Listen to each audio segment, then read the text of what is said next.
Hey les bang bang, j'espère que vous allez bien, en tout cas moi ça va nickel. On se retrouve aujourd'hui pour une nouvelle vidéo sur la Première Ligue, la 29e journée.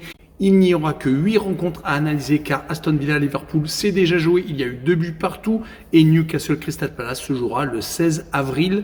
Donc les 8 rencontres que j'analyse pour vous sont les suivantes: Everton contre West Ham, Ipswich Town contre Nottingham Forest, Manchester City contre Brighton, Southampton contre Wolverhampton, Bournemouth contre Brentford, également Arsenal contre Chelsea, un gros duel londonien, Fulham contre Tottenham, également donc un duel londonien, mais il y en a beaucoup dans cette première ligue, et Leicester contre Manchester United. Voilà, n'hésitez pas à venir nous rejoindre sur le site VIP et les réseaux sociaux. Tout est à l'écran et en description. N'hésitez surtout pas à mettre vos pronostics, vos critiques positives ou négatives, votre petit pouce qui va bien pour faire monter la vidéo le plus haut possible. Et n'oubliez surtout pas de vous abonner. On a dépassé les 19 400. Merci encore. On jette un petit coup d'œil sur le classement où Liverpool est en tête avec 70 points, deuxième Arsenal avec 55, troisième Nottingham Forest avec 51, quatrième Chelsea avec 49, cinquième Manchester City avec 47. En fin de classement, 3 équipes sont relégables. Ipswich Town 18e avec 17 unités. Avant-dernier 19e, Leicester avec également 17 points et 20e et dernier Southampton, lanterne rouge avec 9 unités seulement. Donc, comme je vous l'ai dit en tout début de vidéo, Liverpool s'est déjà déplacé à Aston Villa et a fait 2 buts partout. Et Newcastle contre Crystal Palace, cela se jouera le 7 avril. Donc, la première rencontre qu'on analyse est Everton contre West Ham. Everton va peut-être éviter de jouer la relégation cette saison car ils ont 16 points d'avance sur Ipswich Town. Donc, tout devrait bien se passer pour eux. Ils ont fait beaucoup de partage de points ces derniers temps. Ils sont même invaincus depuis 5 rencontres, avec 4 partages de points contre Liverpool, Manchester United, ça c'était à la maison, et contre Brentford et Wolverhampton, ça c'était à l'extérieur. Et ils se sont même imposés à Crystal Palace, là où c'est toujours compliqué de gagner. Ils vont jouer contre une équipe de West Ham qui a réussi à gagner Arsenal et Leicester sans prendre de but. C'était un exploit, surtout chez les Gunners. Puis derrière, ils se sont réécroulés à la maison contre Newcastle. D'ailleurs, à la maison, c'est vraiment catastrophique. 3 défaites sur les 4 dernières réceptions. À l'extérieur, ce n'est pas beaucoup mieux. Ils viennent certes de s'imposer chez les Gunners, mais avant, ils avaient fait match nul à Aston Villa. Mais après, ils s'étaient inclinés contre les mêmes adversaires à Aston Villa, mais c'était en FA Cup, contre Chelsea, contre Manchester City, vous l'aurez compris. Ils ont eu un très gros calendrier. Ils vont, pour moi, faire match nul sur cette rencontre, 1 but partout. Et je verrai également le home no bet et le match nul remboursé 6 victoires de Everton à la maison avec une cote 1,69. On poursuit avec Ipswich Town contre Nottingham Forest. Ipswich reste sur des mauvaises performances, même s'ils ont failli se qualifier pour le prochain tour de la FA Cup, ne perdant qu'au penalty à Nottingham Forest. Mais malheureusement, il faut remonter à une victoire justement à Coventry en FA Cup pour trouver trace d'un succès, car sur les 10 dernières rencontres, ce n'est qu'une seule victoire et malheureusement beaucoup de défaites, 7 au total avec 2 matchs nuls. Mais ils vont surtout jouer contre une équipe de Nottingham Forest qui est 3e de Première Ligue, qui a certes son avance qui est vraiment minime par rapport à Chelsea qui est 4e, mais qui a quand même 4 points d'avance sur Manchester City et qui est pour l'instant qualifié pour la C1. Rappelons qu'ils sont encore qualifiés en FA Cup, comme je viens de le dire un peu plus tôt. Ils vont jouer contre Brighton bientôt et ils viennent surtout de battre Manchester City dans un des duels au sommet de cette Première Ligue. Même si ces derniers temps, ils avaient plus tendance à faire des matchs nuls et à perdre de justesse. Rappelons qu'ils ont eu un match monumental le 1er février, gagnant 7-0 Brighton à la maison. Sur ce match-là, je verrai Nottingham s'imposer à l'extérieur 2-0 avec le 3e du classement qui marque le plus de 1,5 but sur le match avec une cote à 1,94. On poursuit avec Manchester City contre Brighton. Le 7e se déplace chez le 5e. Les Sky Blues sont encore malades. Ils viennent de rechuter à Nottingham Forest. Pourtant, on les avait vus gagner à Tottenham en Première Ligue et s'étaient qualifiés pour le prochain tour de FA Cup, battant Plymouth, un des derniers de Championship. Ils sont donc encore qualifiés pour gagner ce trophée. Ils se déplaceront au prochain tour à Bournemouth.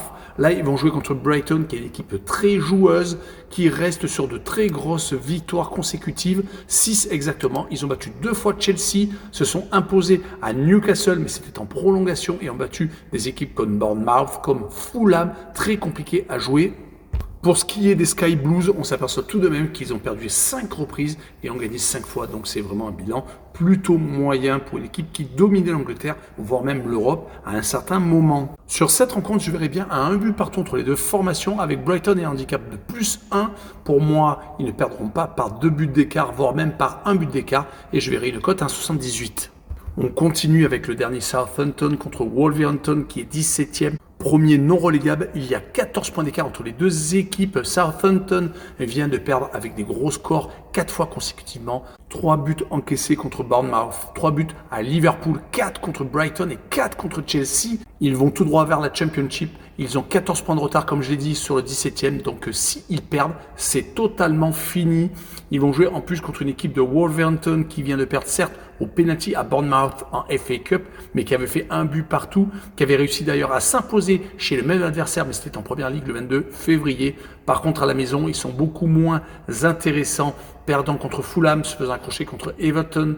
Ils ont d'ailleurs une seule victoire sur les 5 dernières réceptions. À l'extérieur, c'est peut-être un peu plus intéressant, puisqu'ils ont gagné 2 fois sur les 5 derniers déplacements. Sur cette rencontre, je verrai les Wolves s'imposer 1-0 à l'extérieur avec la combinaison double chance N2 et moins de 3,5 buts sur le match et une cote 1,84. Et on continue avec Bournemouth contre Brentford, le 9e contre le 12e, 6 points d'écart tout de même entre les deux équipes. Le 9e du classement a une très belle période où ils ont eu 12 matchs consécutifs sans défaite, se finissant par 2 très grosses victoires contre Newcastle à l'extérieur 4-1 et contre Nottingham Forest 5-0 chez lui. Depuis, malheureusement, ces 2 défaites, un match nul contre Tottenham, une qualification au forceps contre Wolverhampton et une seule victoire à l'extérieur, mais c'était à Southampton.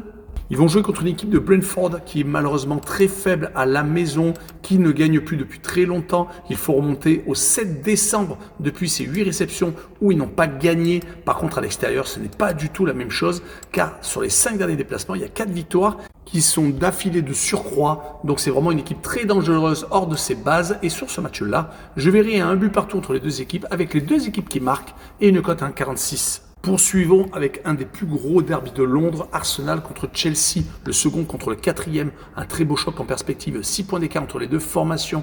Arsenal vient de se qualifier pour les quarts de finale de la Champions League après avoir écarté le PSV Eindhoven, 9-3 sur les 2 confrontations, mais un 7-1 à l'extérieur quand on sait qu'ils étaient très amoindris offensivement avec 4 absents depuis Martinelli est revenu, mais sinon Saka, Gabriel Jesus et Havertz sont toujours blessés. Actuellement, c'est 3 matchs nuls et une victoire sur les 4 derniers matchs, donc 4 matchs sans défaite. Mais une défaite contre West Ham le 22 février avait quand même jeté le trouble sur leurs jours à venir. Mais depuis donc une qualification pour les quarts très importante où ils vont rencontrer le Real Madrid. Ils vont essayer d'enchaîner 2 matchs à domicile, Chelsea et Fulham, qui seront révélateurs de leur vraie forme. Ils vont jouer contre Chelsea qui vient de gagner ses 4 derniers matchs, 3 à la maison, contre des équipes en difficulté, Southampton et Leicester en première ligue.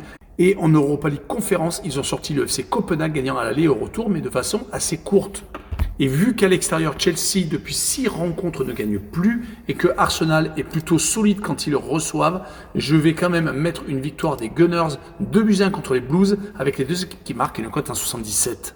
On continue avec Fulham contre Tottenham, un autre derby londonien, le 10e contre le 13e. Il y a 8 points d'écart entre les deux équipes. Fulham vient de chuter contre Brighton, mais juste avant, il venait de sortir Manchester United au penalty en FA Cup.